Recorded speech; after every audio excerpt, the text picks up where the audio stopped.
For this video lesson, I'm going to show you some of the examples for questions from discrete time system, and I'm going to show you how to solve that kind of question. Okay, for the first question here, I'm going to show you an example about linear system. The question is determine whether the system is linear or not, given the equation yn equal to nxn. So first we consider the diagram of the system that I have shown you in the video lecture before, where we have two inputs, which is n and also x2n. So these inputs are added together first before it goes to the system. T dot here shows whatever happened in the system, the transformation in the system. So the output here we put as yan, and we have another parallel system with the same equation. However, instead of adding all the inputs first, we just put all the inputs in the system first, and after that only we add together the output from these two systems. This one we put it as ybn. Okay, in order to answer this question, you can redraw back this diagram. Okay, so that it's easier for you to prove the system is linear or not. Okay, and then you have to write, consider x1n and x2n as the inputs. Okay, so we take yan first. So yan is equivalent adding together of this x1n and x2n first. So from this equation, what we can do is we put n outside the bracket, the big bracket, and then we add together x1n and also x2n. Okay, so solving for this, we can get n x1 n plus n x2n. Okay, now we solve for ybn. ybn, okay, is actually a parallel system where input goes to the system first and another input goes to the same system, okay, which is arranged in parallel, and then we add together the output from this system. So what we can do now here is using this equation, we change to x1. Okay, so this is n x1n plus n x2n. So how are these two different? Okay, if we look here, we for yan, okay, you add together the input here without multiplying this n, and then after you add these two inputs together, then only you multiply with this n. For ybn, you multiply first n with the input, okay, with the first input, and then you add here n, which is whatever transformation inside this box, multiply by x2n. Okay, so it becomes ybn. So from here we can see that, okay, sorry, there's no bracket. From here we can see that yan and ybn here are similar, are the same. Okay, from here we can see is this both of these equations give the same result. So we just we don't leave it like that. What we can do is we put here yan is equal to ybn. So this is linear system. So this is the first method that I'm going to show you, and next I'm going to show you another method which you can also use to solve this linearity. Okay, this is another method that I found from the book. Okay, the example here is the same. You want to show whether the system yn equal to nxn is linear or not. Okay, so how to write this? First, consider x1n will give output y1n. Okay, and it means that you put x1n to the equation y1n. So it will become y1n equal to nx1n. And then consider another one, which is the input x2n, which give the output y2n, and then the output can be written as y2n equal to n x2n. And then for this example, we have another input which is x3n, which give the output y3n. And then we write the y3n as n x3n. So let x3n be x3n equal to a x1n plus b x2n. This is because you want to show that the system is linear, and a and b here are any random or arbitrary scalar, and if the system is linear, then we have y3n should be equivalent to a y1n plus b y2n. Okay, because it has to be it has to correspond to y3n here. Okay, and because x3n will is actually a x1n plus b x2n, and then y3n, which is the output from x3n, should be a y1n plus b y2n. So we put this as left hand side and this one as right hand side. Okay, now we consider for left hand side, which is y3n. y3n is actually equal to, if you take the equation here, is equal to n x3n. Okay, we have already defined x3n before. So what is x3n? x3n is equal to a x1n plus b x2n. So we put this equation here inside this equation. Okay, this is number 1. So 1 into 2, we will get n a x1n plus b x2n. Okay, so this one, when we solve for this, we will get a n x1n plus b n x2n. Okay, so from here we can see that this equation, okay, if we match it with the first two equation up here, n x1n is actually y1n and n x2n is actually y2n. Okay, so we put in the equation here n x1n, change it to ayn plus n x2n, which is the output from y2n. So this is by2n. Okay, so if we look here, this is actually the same with RHS, which is right hand side. So what we can say here is, since LHS is equivalent to RHS, the system is linear. Okay, so we can say that the system is linear. This is another way to answer the linearity question. Okay, let us see another example. And the question asks to determine whether the system is linear or not. And it is given as yn equal to 2xn minus 3. So I'm going to show you the second method that I have shown you in previous slide.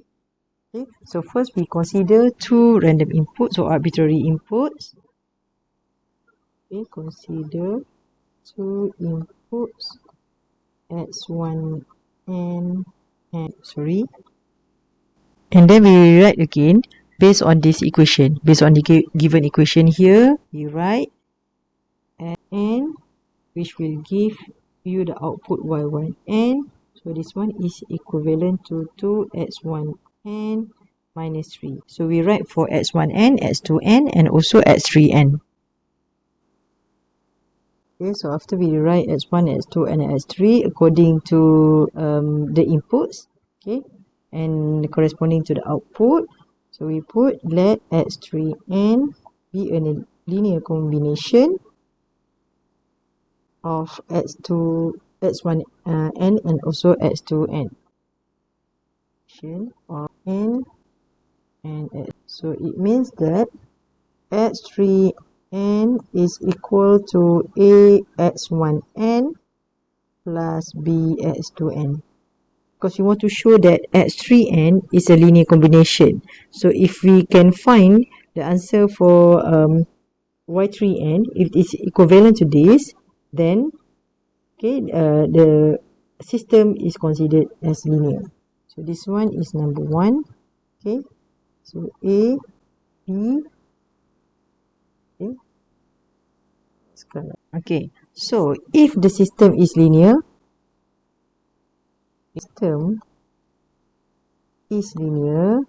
then what we have here is y3n should be equal to ay1n, okay, because y1n correspond to x1n as input, plus b y2n, and y2n corresponds to x2n as the input.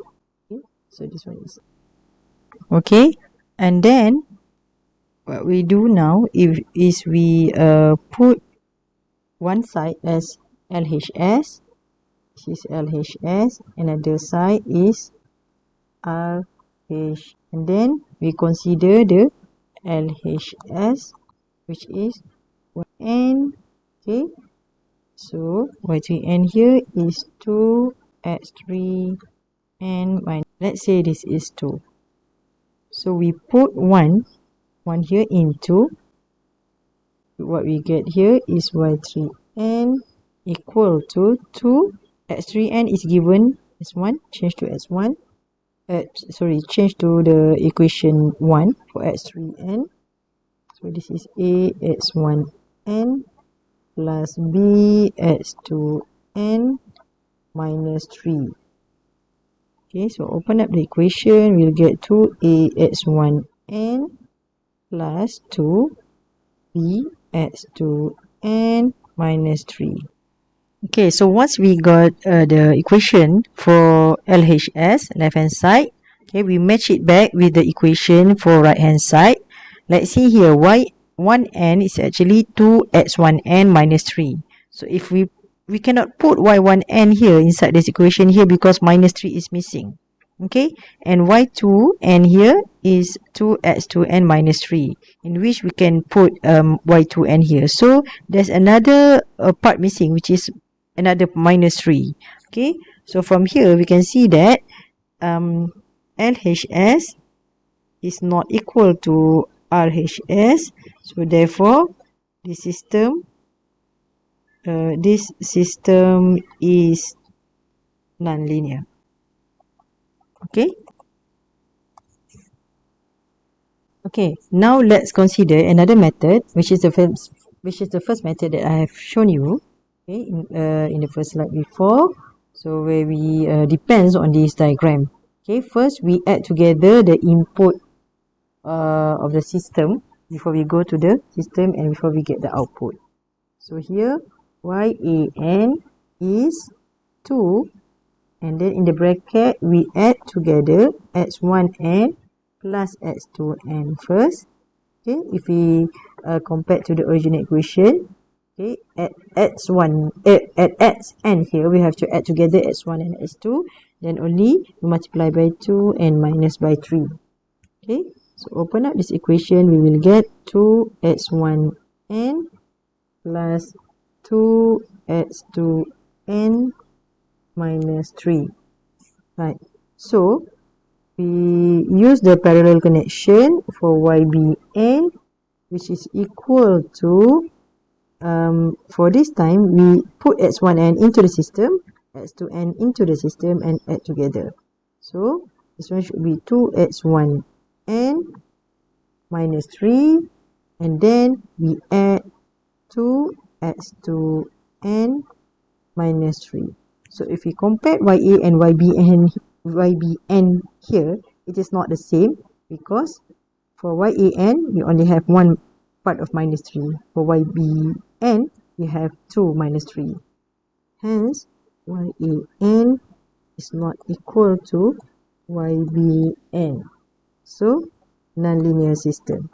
Okay, this is a nonlinear system. So, you can use either way here to prove that the system is linear or nonlinear. Move on to another example. I'm going to show you how to prove that the system is time invariant or time varying. Okay, it is non-time invariant, not time invariant. So given the system yn equal to nxn, so consider an input x1n which give us the output y1n, and when we put x1n inside this equation, we give you n x1n. Okay, and x2n that is obtained by shifting x1n in time and in time. So here we write x2n as x1n that have been shifted by n naught. So we put this as 1. So if the system is time invariant,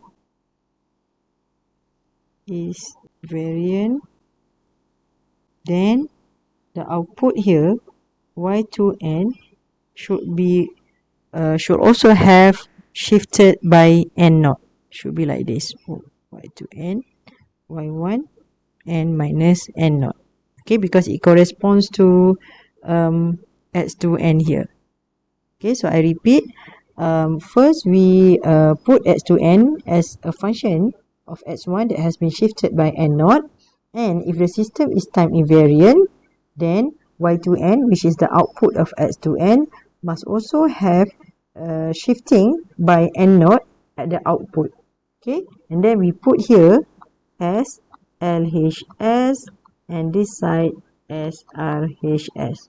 And then we consider LHS, which is y2n.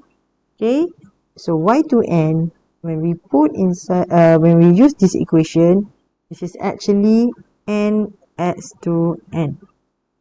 Okay, so nx2n, when we consider the equation 1 here, this is actually nx1 n minus n naught. Okay, now we consider another one, which is y1n. So y1n here is actually nx1n, right?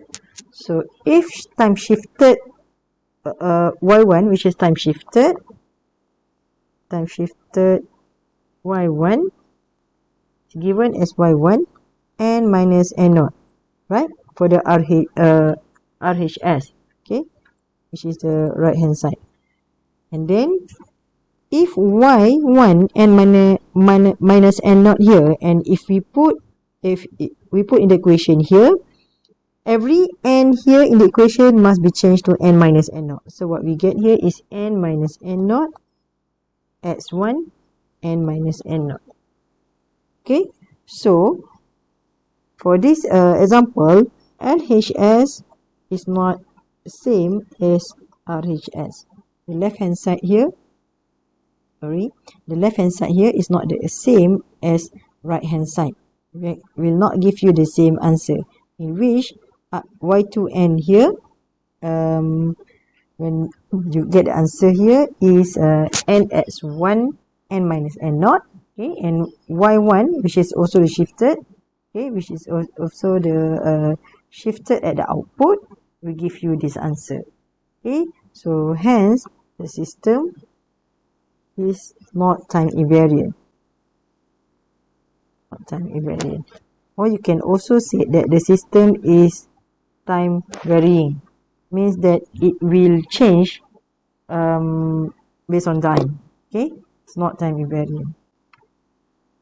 Let's see another example for time invariant. So for this time, we want to determine whether this system yn equal to x2n is time invariant or not. Okay, and then now we consider input x1n first, which will give you the output y1n. So put into the equation here, you will get x1 to n. Okay, just change x to x1. And then we consider time shifting of x1. Time shifting x1n, which is we put as x2n.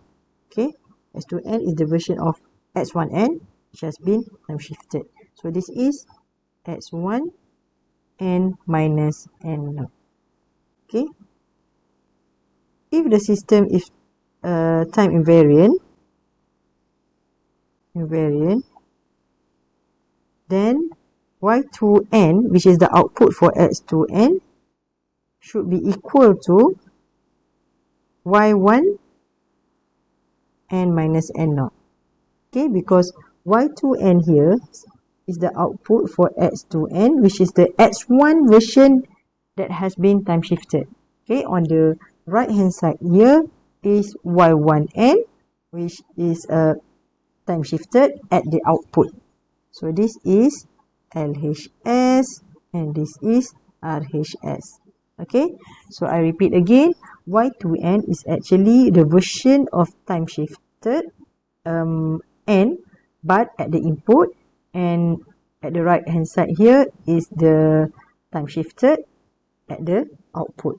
Okay, so these two must be equal if you want to say that the system is time invariant. And now we consider LHS. Okay, y2n is equal to, okay, if we use the original equation, it should be x2 to n. Okay, and then what we have to do here is we mesh again x2n here. We know that x2n is equal to x1 n minus n naught. So based on this equation, we write x2, instead of we write x1 n minus n naught, we have to consider these 2n. Okay, this 2n. So this 2n, okay, this n here should be changed to 2n, but we become 2n minus n naught.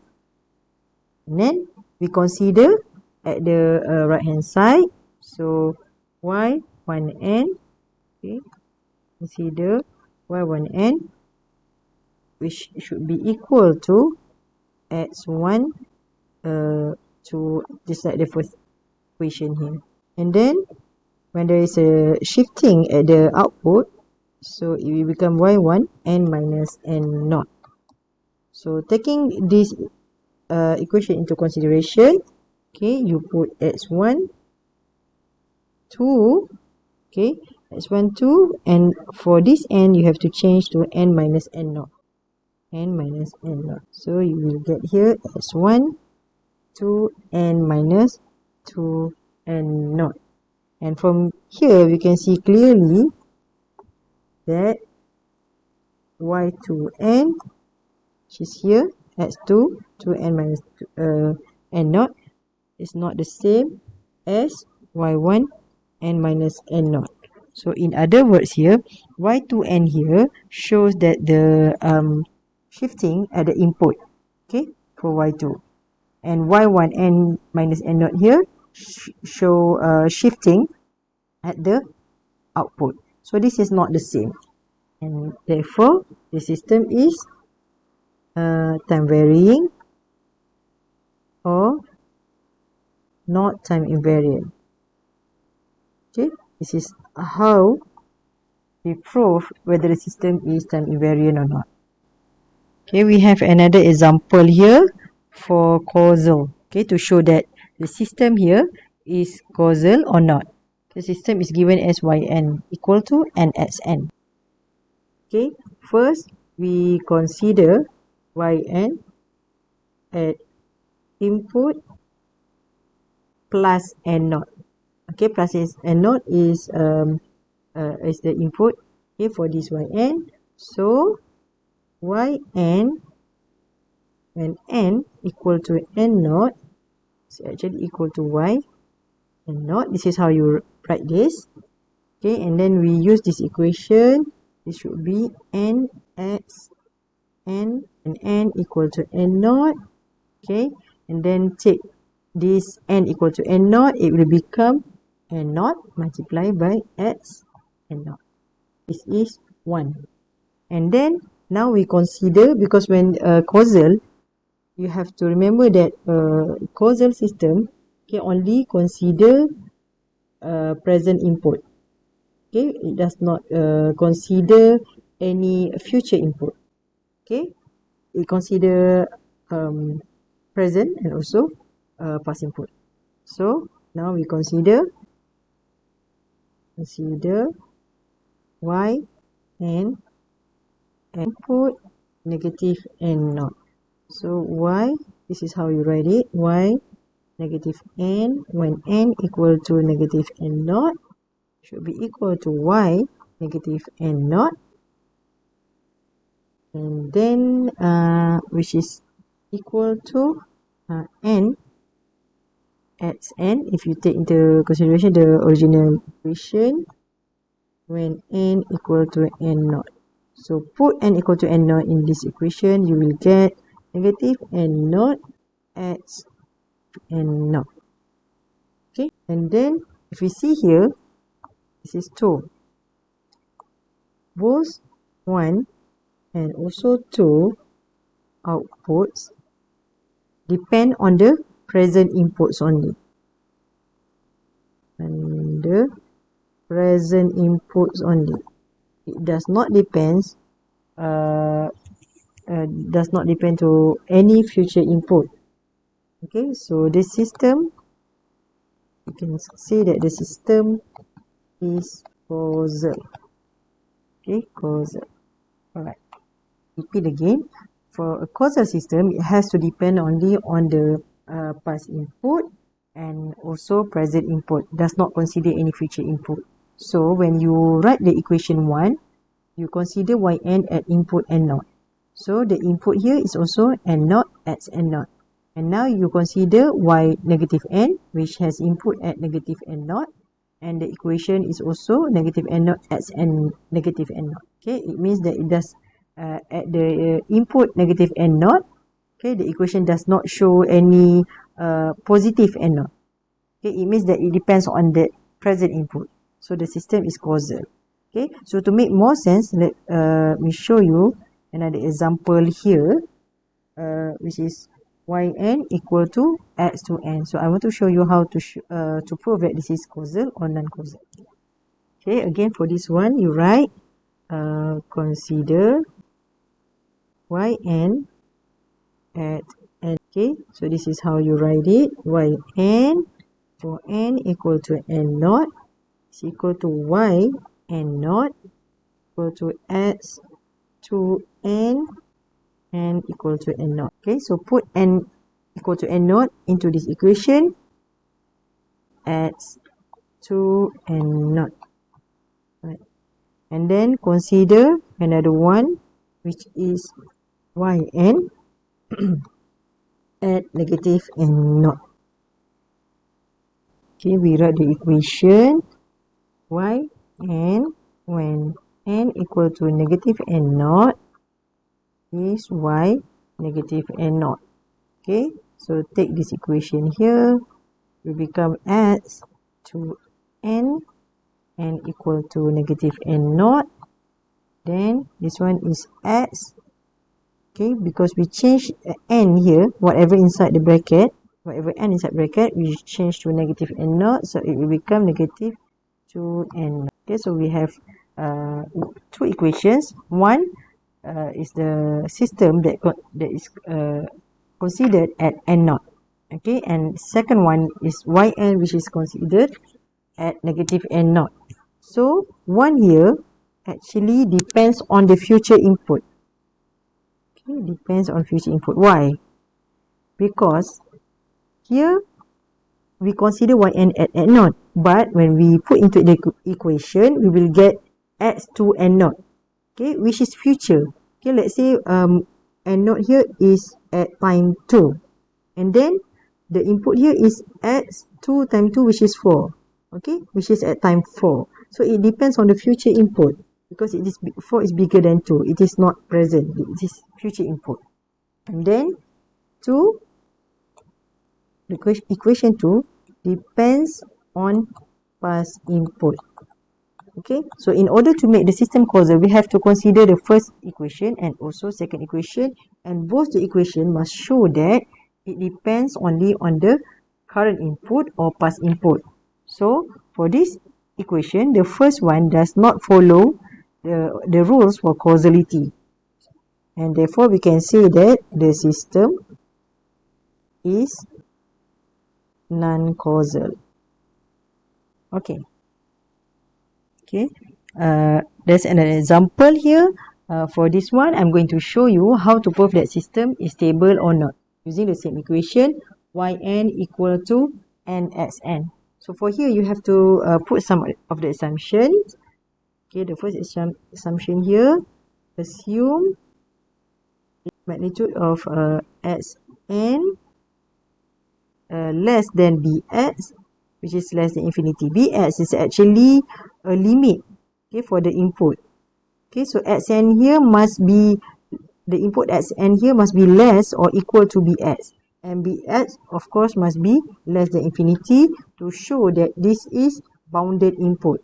Okay, so we assume xn is equal or less than bx for all n. Okay, because remember, in order to show the stability, it has to be bounded input and also bounded output. So using the input-output relation, we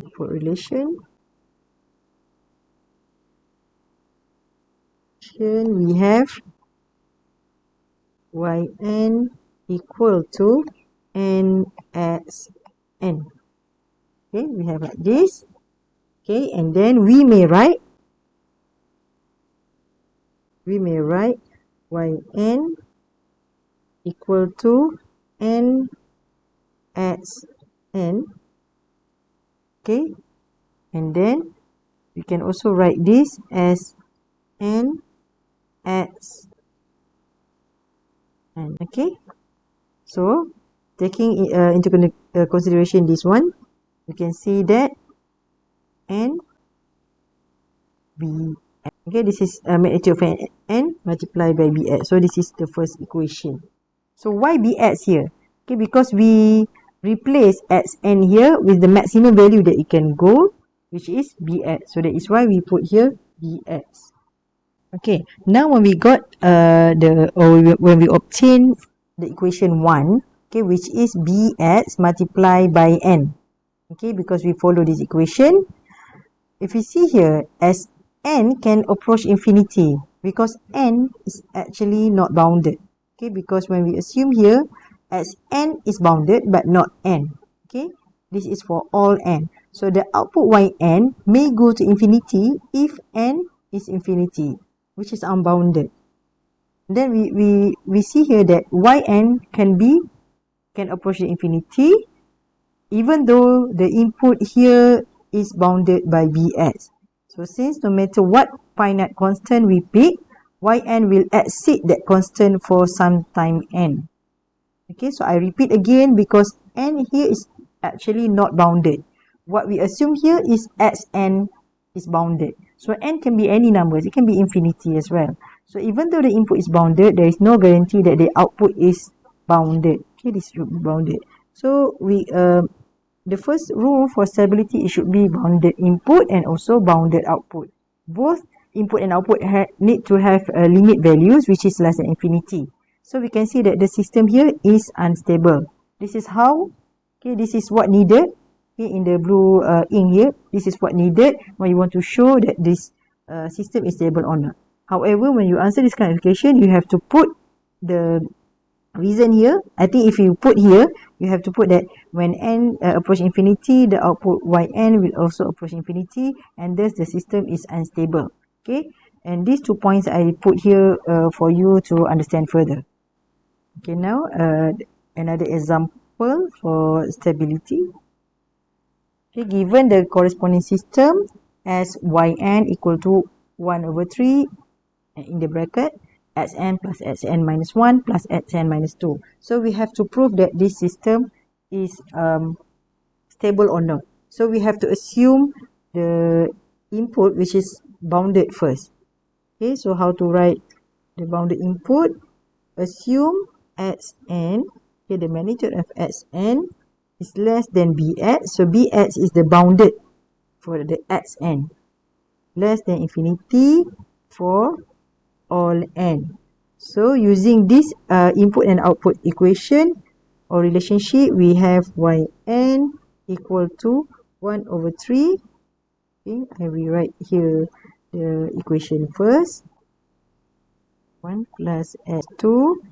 Okay, and then magnitude of yn, okay, can be said as 1 over 3.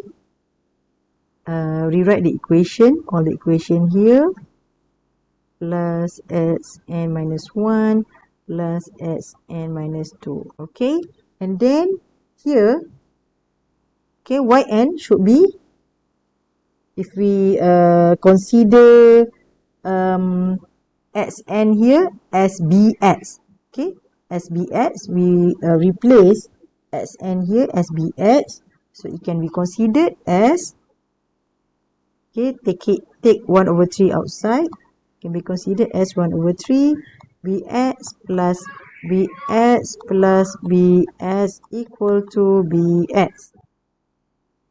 Okay, based on this, when we obtain yn, which is equal to 1 over 3 bx plus bx plus bx, so it should be 3bx divided by 3, it become bx. So we see that bx here is a bounded number because it is less than infinity. So hence the absolute value of the output signal yn is always less than maximum absolute value of xn for all n. Bear in mind here, when you write equation for yn, okay, you assume here xn is the maximum amount, okay, which is b, okay, the limit of the input which is bx. So you can also say that yn is less or equal than bx. Okay, and for this system it is stable, okay, because the bounded input here, okay, will result in the bounded output, in which the output will not be more than bx. It can be equal or less than bx. So we can see that the system is stable. I think that's all for my tutorial video lesson. I will give you many more examples from the past year question, exam question, and also test question from this chapter. Thank you.